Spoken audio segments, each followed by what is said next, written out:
여러분, 사는 거 어떠십니까? 행복하십니까? 어떻게 사는 게 재미가 있으십니까? 살맛 나십니까? 예배 가운데 이런 질문을 드리면 사람들이 많이 있다 보니까 우리가 자동적으로 아멘 이렇게 대답을 합니다. 그럼 내 스스로에게 한번 질문을 해보세요. 너는 사는 거 행복하니? 너는 사는 거 재미가 있니? 너 살맛 나니? 한번 스스로에게 질문해 보시고 스스로 한번 답을 해 보십시오. 시간을 좀 드릴게요. 어떻게들 대답을 하셨어요?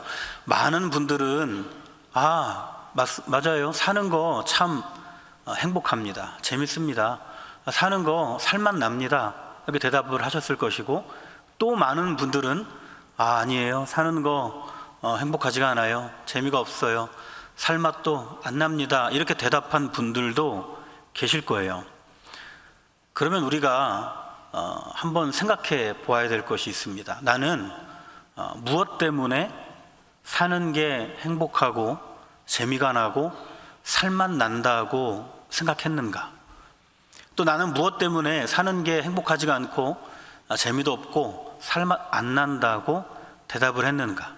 그러니까 나는 뭘 보고, 뭘 기준으로 내 인생이 행복하다 아니면 불행하다, 내 삶이 참 재밌다 재미없다, 살맛이 난다 안 난다, 이렇게 판단하셨느냐는 질문입니다. 이 질문을 여러분들에게 던져놓고 오늘 본문을 살펴보도록 하겠습니다. 우리의 인생을 설명하는 표현들이 많이 있는데 그 중에 하나 고해라는 표현이 있습니다. 우리의 인생은 고해와 같다, 고통의 바다와 같다는 거예요. 우리가 바닷가에 가서 보시면 파도가 이렇게 쳐오는데 이게 치다 말다 하지 않죠. 이 파도가 치는 것은 반복적으로 영원히 칩니다. 그러니까 우리가 살아가는 우리의 인생 속에 우리가 만나게 되는 고난과 고통들이, 그 시련들이 멈추지 않고 치는 이 파도와 같다는 거예요. 그래서 우리의 인생이 참 고해와 같다, 이런 말을 합니다. 우리의 인생이 왜 고해 같을까요? 오늘 우리가 읽은 시 안에서 한번 생각해 보자면, 푸른 풀밭과 쉴만한 물가를 찾아다니는 나의 고생 때문에 그렇습니다. 우리의 인생이 왜 고통의 바다 같은가? 푸른 풀밭과 쉴만한 물가를 찾아다니는 우리의 고생 때문에 그런 거죠. 오늘 우리가 읽은 시는 양과 그 양을 돌보는 목자를 비유로 한 시입니다. 양에게 있어서 절대적으로 필요한 것이 풀이죠. 먹을 풀. 근데 이 풀이 바위 틈에 그냥 몇 가닥씩 이렇게 있는 게 아니라 푸른 풀밭으로 있다고 한번 생각해 보세요. 양에게 있어서 그 푸른 풀밭은 얼마나 갈망하는 곳이겠습니까? 얼마나 거기에 다다르고 싶어 하는 곳이겠어요. 내가 저기에 도착만 하게 된다면, 내가 저기에 다다르기만 한다면 내 삶은 정말 안락해지겠다, 내 삶은 정말 편해지겠다, 내 인생이 바뀌겠다 라고 생각하는 곳이 양에게 있어서 푸른 풀밭입니다. 또 물가는 또 어떻습니까? 물이 늘 부족한 곳에 사는 양들에게 물 걱정 없이 늘 공급받는 물 가운데서 사는 것은 꿈같은 이야기 아니겠습니까? 저 물가에 내가 다다르기만 한다면, 저 물가에 내가 도착하기만 한다면 내 인생이 너무나 편안해지겠다, 너무나 좋아지겠다 생각할 겁니다. 더군다나 오늘 본문은 그곳을 쉴만한 물가라고 더 좋게 설명하죠. 양에게 있어서 푸른 풀밭과 쉴만한 물가가 이렇게 중요한데, 양이 스스로 그거 나에게 너무 중요한 거니까 내가 찾아 나서 보겠다라고 한다면 어떻게 될까요? 아마 100번을 찾아 나서도 100번 실패할 겁니다. 양에게 부족한 것이 두 가지가 있는데, 한 가지는 방향 감각이 없다는 거예요. 그래서 목자가 옆에 있어도 목자를 향해서 잘 방향을 설정하지 못합니다. 또 하나는 겁이 너무 많다는 겁니다. 빠르게 물이 흐르면 물소리가 나지 않습니까? 이 소리가 무서워서 물가에 가까이 가지 못하는 게 양입니다. 그런 연약한 양이 내가 푸른 풀밭, 그 쉴만한 물가를 찾아보겠다라고 길을 나서면 그게 바로 고생의 길, 고해의 인생이 되는 것이죠. 이렇게 푸른 풀밭과 쉴만한 물가를 찾아보겠다고 나서는 양과 우리를 한번 비교해서 생각해 보시겠습니까? 우리는 어떻습니까? 우리들도 저마다 생각하는 푸른 풀밭, 쉴만한 물가들이 있죠. 학생들과 학부모에게는 좋은 대학이 푸른 풀밭과 쉴만한 물가일 겁니다. 대학을 가면 취업을 해야죠. 취업하는 것이 푸른 풀밭과 쉴만한 물가입니다. 취업하면 인정받고 승진해야 하죠. 결혼도 해야 되고요, 자녀도 낳아야 되고요, 좋은 아파트 있으면 더 좋습니다. 이렇게 우리가 생각하는 푸른 풀밭, 쉴만한 물가는 계속해서 우리 앞에 놓여집니다. 양처럼 우리는 그 쉴만한 물가와 푸른 풀밭을 찾고자 우리의 전 인생을 거기에 갈아 넣으면서 살고 있는 거죠. 우리가 열심히 살았기 때문에 우리가 생각했던 여러 푸른 풀밭, 여러 쉴만한 물가에 이미 한 번씩은 다 도달해 보셨을 겁니다. 그러면 여러분께 질문 한번 드려볼게요. 내가 그렇게 꿈꾸고 바라던 그 풀밭, 저기에만 도착하면 진짜 좋겠다, 저기에만 내가 다다르면 너무 바랄 게 없겠다 생각했던 그 푸른 풀밭들, 그 쉴만한 물가들에 우리가 도착을 여러 번 해보셨을 텐데, 그러면 지금 여러분의 마음은 어떻습니까? 그렇게 처음 도착했을 때의 그 감격, 행복, 만족감, 기쁨, 감사, 그런 것들이 여전히 우리 가운데 똑같이 있느냐 하는 거예요. 우리는 죽을 힘을 다해서 푸른 풀밭과 쉴만한 물가를 찾고 거기에 나름대로 도착을 하지만, 도착해 보면 그 기쁨과 감사와 감격이 오래 안 갑니다. 금방 익숙해져서 우리 눈에 다른 것들이 들어오기 시작하는데, 뭐가 들어오냐면, 나는 아직 도착해 보지 않았는데 저 사람이 미리 도착해 있는 저 푸른 풀밭, 나는 아직 가보지 않았는데 저 사람이 이미 가서 누리고 있는 쉴만한 물가들이 내 눈에 들어오기 시작하는 거예요. 그러면 내가 언제 만족했냐는 듯이 다시금 푸른 풀밭과 쉴만한 물가를 찾아서 우리의 인생을 갈아 넣습니다. 이게 우리의 인생을 고통의 바다 만들어가는 삶의 방식입니다. 오늘 우리가 읽은 시는 우리 인생을 고통의 바다가 아니라 소망의 바다로 만들어 살 수 있다고 우리에게 알려줍니다. 어떻게 그렇게 할 수 있는가? 1절 말씀 같이 한번 읽어보겠습니다. 시작. 여호와는 나의 목자시니 내게 부족함이 없으리로다. 아멘. 내가 내 인생의 목자가 되어서 여지껏 살았는데, 그렇게 살았더니 내가 지금 고통의 바다를 헤매고 있다면, 그러면 내 인생의 목자를 이제 바꿔야죠. 이제는 내가 내 인생의 목자가 되면 안 됩니다. 여호와가 우리의 진정한 목자라는 고백이 우리 가운데 일어나야 하는 것이죠. 내가 바라고 원하는 푸른 풀밭과 내가 바라는 쉴만한 물가를 내가 찾아 나서는 것이 아니고, 참 목자이신 여호와께서 인도해 주시는 풀밭으로, 그분이 이끌어 주시는 쉴만한 물가로, 그분의 방식을 쫓아서 우리가 살아가야 한다는 말씀입니다. 그런데 이게 어렵습니다. 사실은 한 치 앞도 우리는 못 보기 때문에 내가 나의 목자가 되어서 인생을 사는 게 제일 불확실하고 제일 막연한 건데도, 우리는 여호와의 인도하심을 막연하다고 생각하고 여호와의 인도하심을 불확실하다고 생각을 합니다. 그래서 내 주변에 있는 사람들이 다들 이렇게 한다고, 너도 이래야 된다고 하는 그 소리, 지금 이래야 되는데 너 그렇게 안 해? 너만 뒤처져? 라는 그 소리, 내 안에서 나를 재촉하는 그 말들, 자꾸 우리가 이런 것들을 우리의 목자로 삼아서 그걸 쫓아서 가려고 하는 것이죠. 그렇게 우리가 살아가면 세상이 말하고 내가 바라는 그 푸른 풀밭과 쉴만한 물가에는 도달할 수 있을지 몰라도, 우리는 금세 또 다른 푸른 풀밭, 또 다른 쉴만한 물가를 찾고 있는 나를 발견하게 될 겁니다. 우리가 여호와를 참 인도자로, 참 목자로 인정하면서 인생을 살게 된다면 우리 인생이 어디로 인도가 될까요? 2절 한번 읽어볼까요? 시작. 그가 나를 푸른 풀밭에 누이시며 쉴만한 물가로 인도하시는도다. 아멘. 우리가 우리 스스로를 인도자 삼는 것이 아니고 여호와가 우리의 참 목자다라고 인정하면서 살 때, 그때 비로소 우리가 진짜 푸른 풀밭, 진짜 쉴만한 물가에 다다르게 된다는 겁니다. 그분의 인도하심을 따라서 도착하게 되는 푸른 풀밭과 물가는 내가 여지껏 찾아 헤맸던 푸른 풀밭과 물가와는 완전히 다른 곳입니다.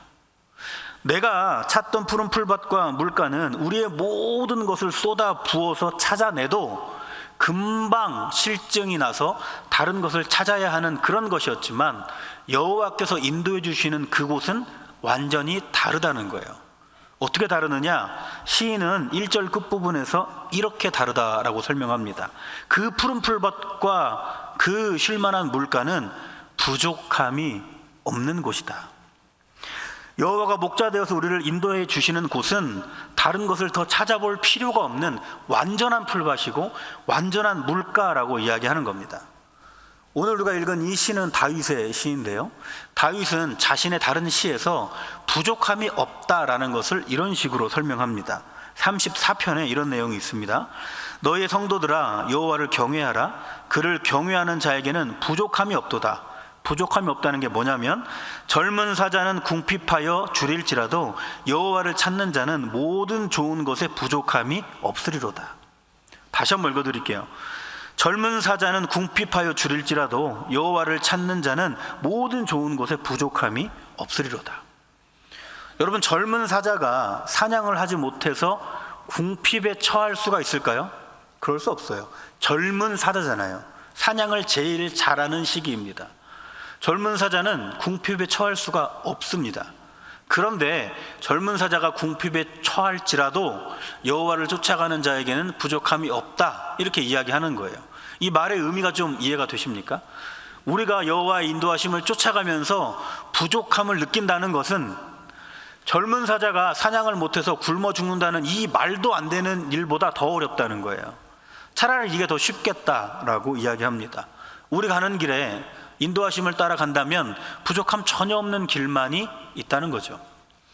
여기서 부족함이 없다라는 것을 우리가 세상적으로 이해하시면 안 되고 영적으로 좀 이해를 하셔야 됩니다.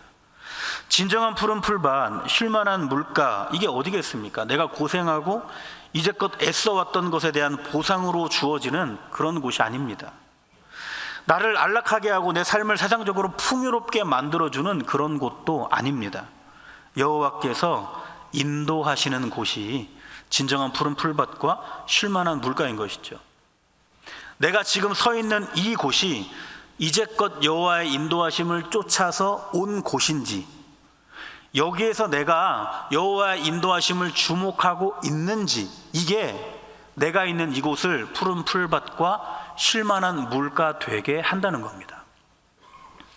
그러니까 우리가 쉴만한 물가와 푸른 풀밭을 판단하는 기준을 바꿔야 되는 거죠. 그러니까 진짜 중요한 것은 내가 서 있는 그 땅이 어떤 땅이냐, 이게 아니라 이 땅을 밟고 있는 내가 지금 어떤 상태로 하나님 앞에 있느냐, 그게 중요하다는 겁니다.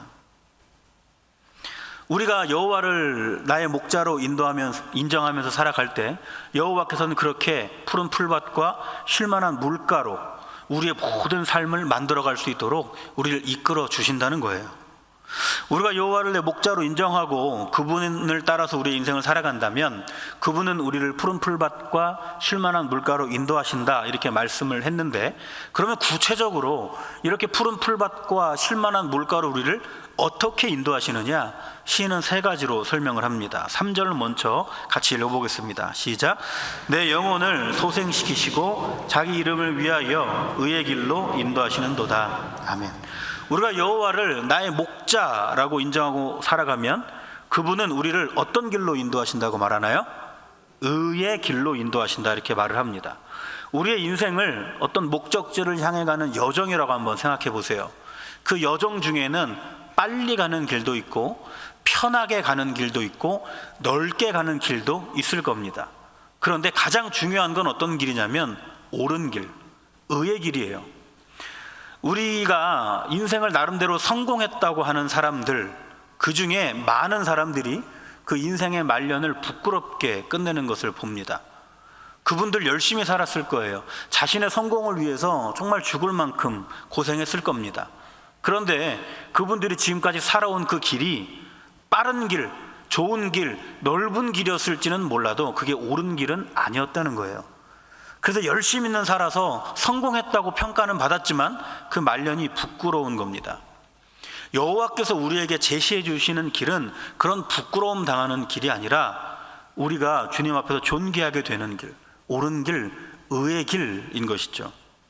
여호와께서 우리를 그 의의 길로 이끌어 주신 방식이 있습니다. 3절 중반부 가서 보시면 자기 이름을 위하여 그렇게 하신다는 거예요. 자기 이름을 위한다, 이 말을 우리가 잘 쓰는 표현으로 한번 바꿔보면 내 이름 건다 이거예요. 우리가 상대방에게 내가 그거 확실하게 할 거라고 확신을 시킬 때 내 이름 걸고 할게, 이런 이야기 하지 않습니까? 자기 이름을 위한다는 말이 그 뜻입니다. 창세기 28장에 가서 보시면 야곱이 형을 피해서 도망치다가 하나님을 만나는 장면이 나옵니다. 거기서 하나님이 야곱에게 이런 말씀을 하세요. 내가 너와 함께 있어 네가 어디로 가든지 너를 지키며 너를 이끌어 이 땅으로 돌아오게 할지라. 내가 너에게 허락한 것을 다 이루기까지 너를 떠나지 아니하리라 하신지라. 이게 무슨 말이냐면 너의 길을 내가 다 인도할 것이고 그 인도가 완전하게 다 맞춰질 때까지 내가 너를 절대로 안 떠나겠다. 너를 의의 길로 인도해내기 위해서 너의 인생으로 내가 들어가겠다. 하나님이 말씀해 주신 겁니다. 이게 자기 이름을 위하여 우리를 의의 길로 인도해 주신다는 말의 뜻입니다. 그런데 여호와께서 왜 우리에게 이렇게까지 하실까요? 자기 이름을 걸고 우리를 의의 길로 왜 이렇게까지 인도해 내실까요? 이걸 인간적으로 좀 표현을 해보자면 왜 우리 때문에 하나님께서 그 인생을 거시느냐 하는 거예요. 3절 제일 앞부분에 여호와께서 자기의 이름을 걸고 우리를 의의 길로 이끌어 주시는 그 목적이 나옵니다. 뭐냐면 내 영혼을 소생시키기 위해서.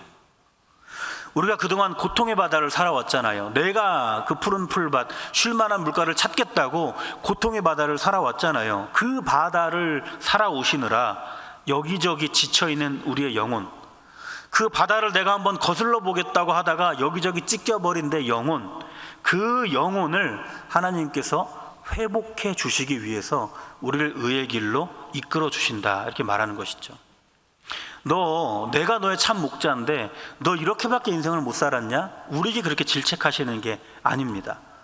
우리를 택하시고 의의 길로 걷게 하셔서 우리의 영혼을 다시 살아나게 하심으로 우리 가운데 힘을 주셔서 주님께서 이끌어 주시는 그 길로, 주님이 인도해 주시는 그 길로 우리가 잘 걸어갈 수 있도록 지지해 주신다는 거예요. 더 이상 고통의 바다에서 삶을 살지 않도록 그 삶을 끊어내고 이제는 소망의 바다의 삶을 시작할 수 있도록 우리를 회복으로 이끌어 주시기 위해서 여호와께서는 우리를 의의 길로 인도해 주신다는 겁니다. 우리가 여호와를 나의 목자로 인정하고 사랑한다면 여호와께서 우리를 어떻게 인도해 내실까? 4절 말씀도 같이 읽어볼까요? 시작. 내가 사망의 음침한 골짜기로 다닐지라도 해를 두려워하지 않을 것은 주께서 나와 함께 하심이라. 주의 지팡이와 막대기가 나를 안위하시나이다. 아멘. 우리가 여호와를 나의 목자, 인도자로 인정하면서 그분의 인도하심을 따라 우리의 삶을 살아가면 여호와께서는 나와 함께 하시면서 나를 안위해 주신다, 이렇게 말합니다. 우리가 하나님의 인도하심을 따라서 길을 걸어가도 그 길을 따라가기를 주저하게 만드는, 하나님의 그 인도하심을 따라가는 것을 두렵게 만드는 여러 가지 삶의 요소들을 만나게 됩니다. 본문은 그것을 사망의 음침한 골짜기라고 표현합니다. 목자의 인도를 따라가도 우리는 때때로 그런 상황들을 만나게 된다는 거예요. 사망의 음침한 골짜기가 양의 입장에서는 어떤 곳이냐면 맹수들이 그 양을 잡아먹으려고 숨어있는 골짜기입니다. 음침하죠. 숨어 있으면서 양이 지나가기를 기다리는 거예요. 그러다가 양이 지나가면 어디서 튀어나왔는지도 모르게 맹수가 튀어나와서 양을 채가는 곳이 사망의 음침한 골짜기입니다. 양의 입장에서 그 사망의 음침한 골짜기가 저기 있는데 저기를 지나가야 되는 거예요. 지나갈 수 있겠습니까? 주저주저하지 않겠습니까? 뒷걸음질 치지 않겠습니까? 두렵지 않겠습니까? 그런 길을 우리가 여호와의 인도하심을 받으면서 따라가도 만나게 된다는 거예요. 그런데 우리가 여호와를 나의 목자로 인정하고 그 인도하심을 받아 걸어가면 사망의 음침한 골짜기도 쉴만한 물가, 푸른 풀밭이 될 수가 있습니다. 4절 중반 한번 가서 보십시오.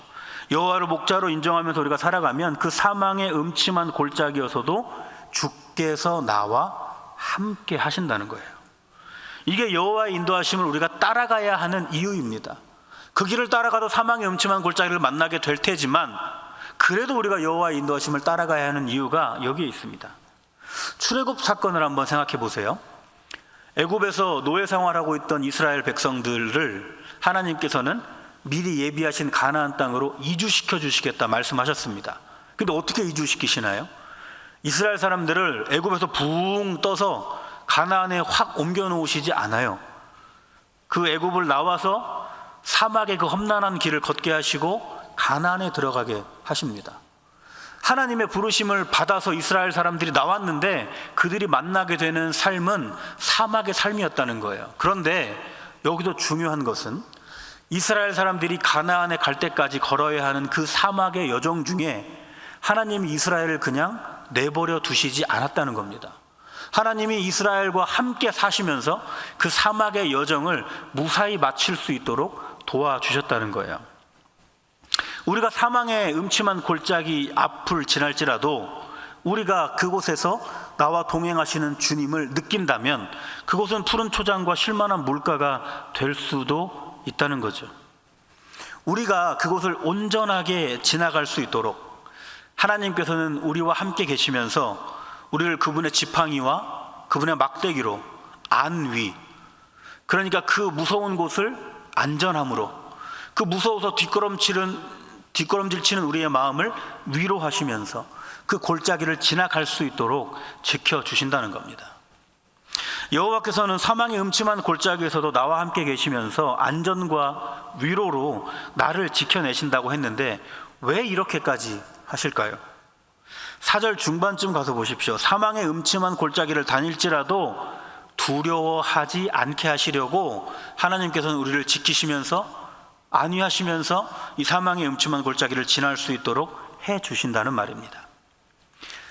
내가 나를 주인 삼아서 사는 그 삶, 세상의 여러 가르침과 그 방향을 따라서 살아가는 삶, 이거는 쉽습니다.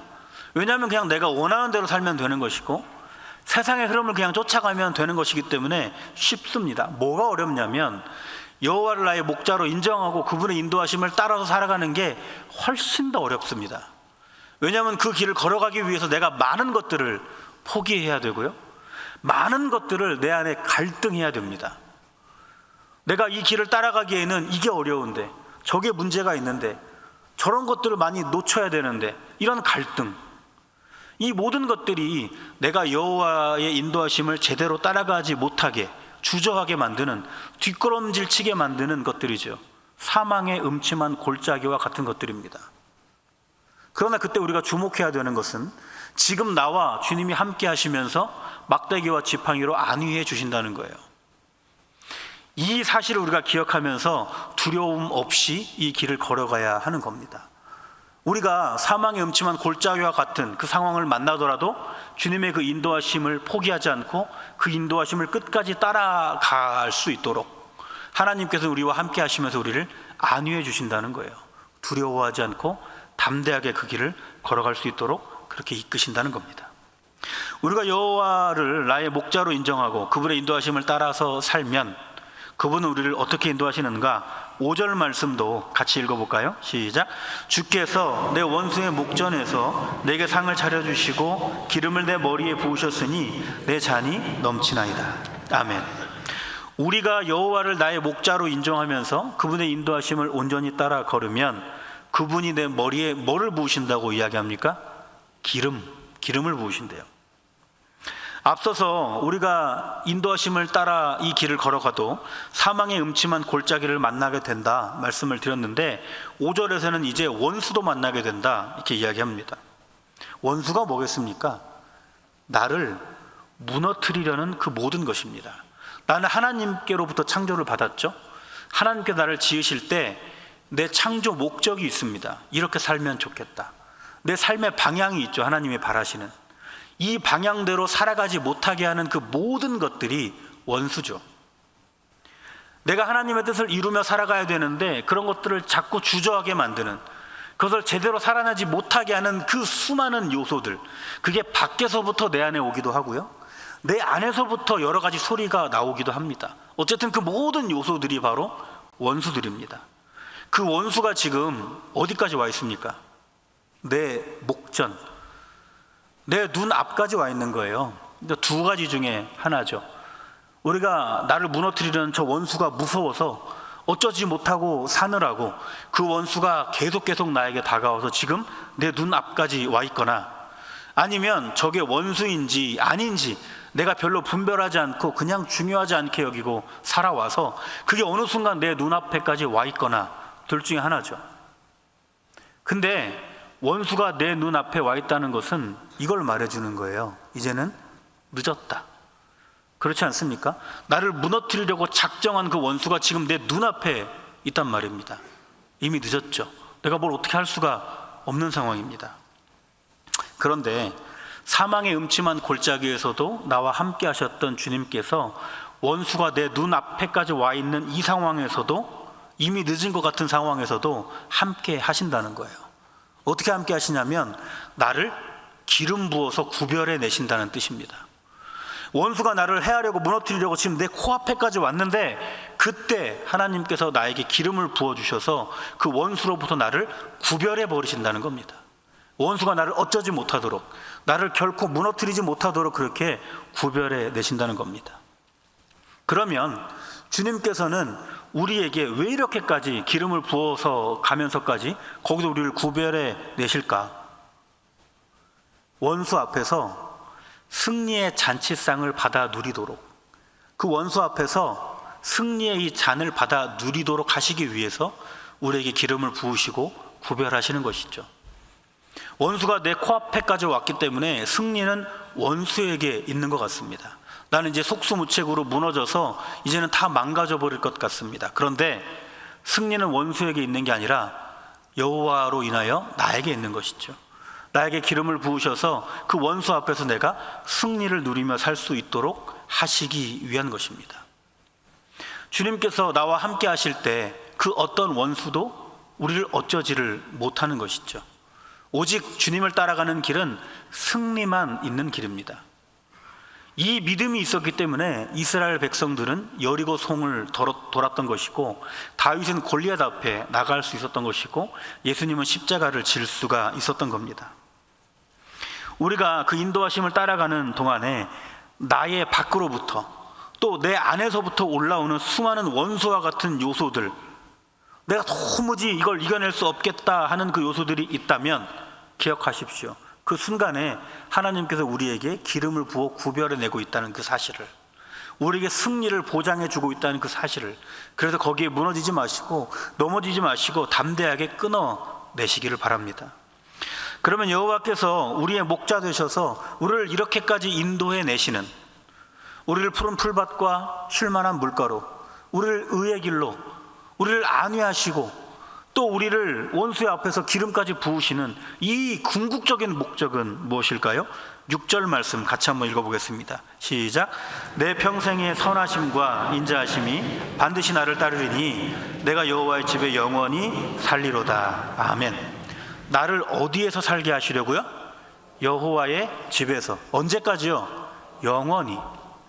여호와의 집이라는 게 뭐겠습니까? 여호와와 내가 가장 가까이 있는 상태, 이 상태로 살아가게 하시려고 여호와께서 나를 택하셔서 친히 나의 목자가 되어주시고 나의 삶을 인도해 나가신다는 겁니다. 아까 야곱 이야기를 했었죠.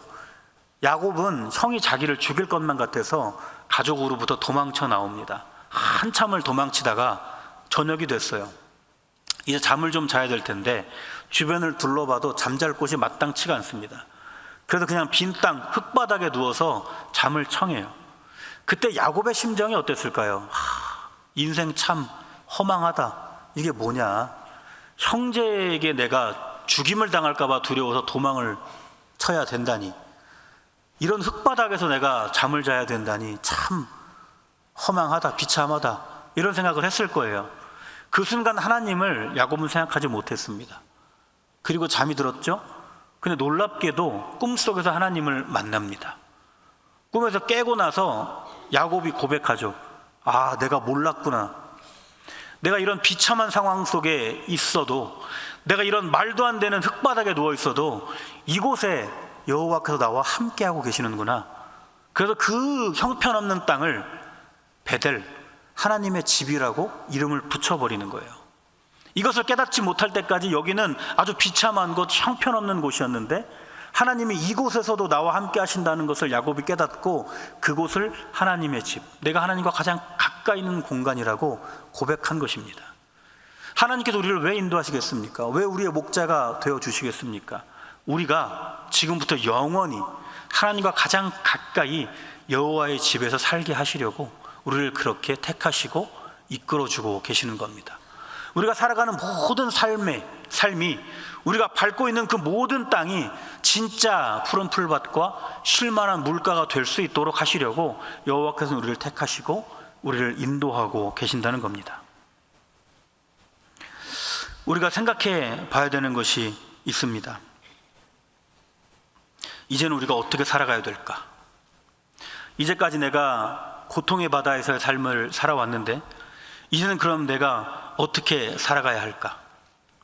우리 어떻게 살아가야 하겠습니까? 내가 나의 목자가 되어서 살아왔던 지난 모든 날을 오늘로 청산해야 되는 것이죠.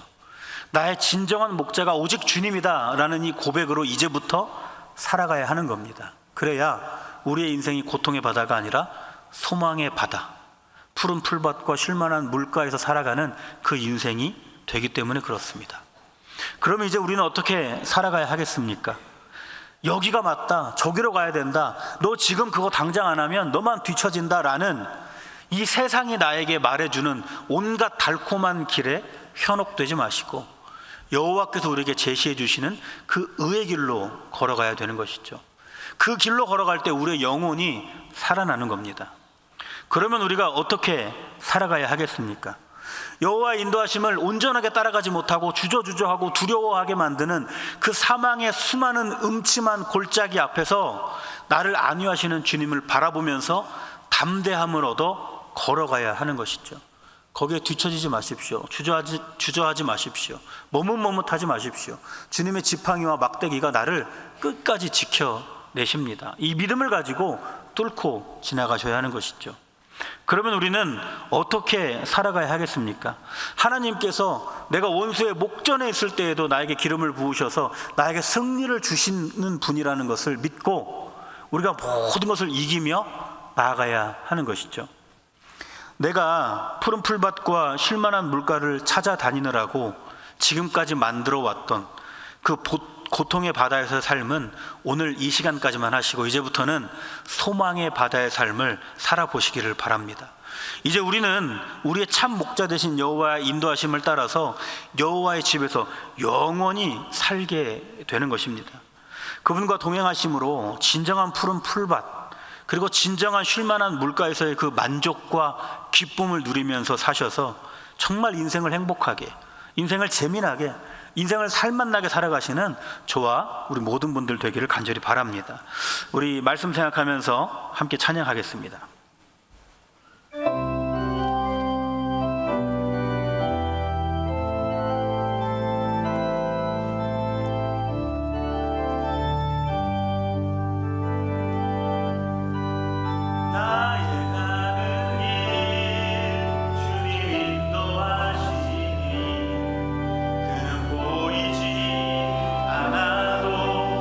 날 위해 일하시네 주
번 더 나의 목자 되신 주님을 바라보면서 고백합니다. 나의 가는 길 주님이 인도하시네. 아멘. 그 보이지 않아도 날 위해 일하시네. 주 나의 인도자 항상 함께 하시네. 사랑과 힘 베푸시며 인도하시네.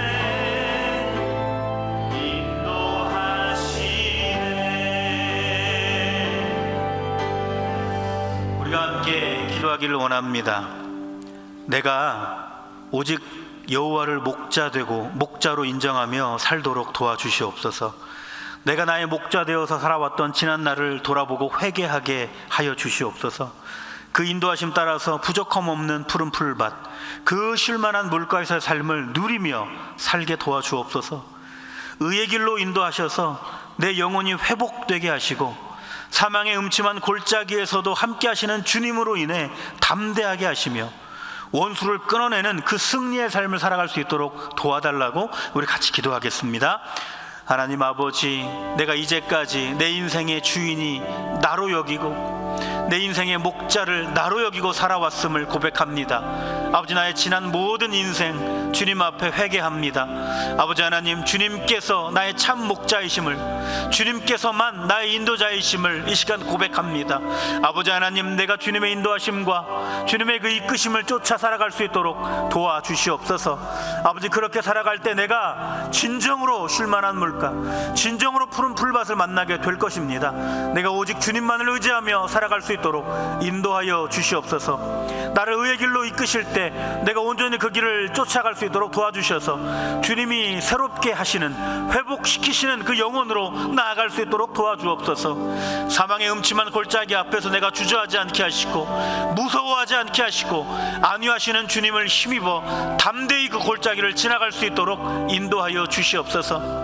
아버지 하나님, 원수가 내 목전에 있을지라도 주님께서 승리케 하여 주심을 믿고 내가 모든 원수를 이기며 나아갈 수 있도록 주여 인도하여 주시옵소서. 아버지, 내가 지금 밟고 있는 이 땅, 여기에서 내가 하나님을 목자로 인정하며 살고 있습니까?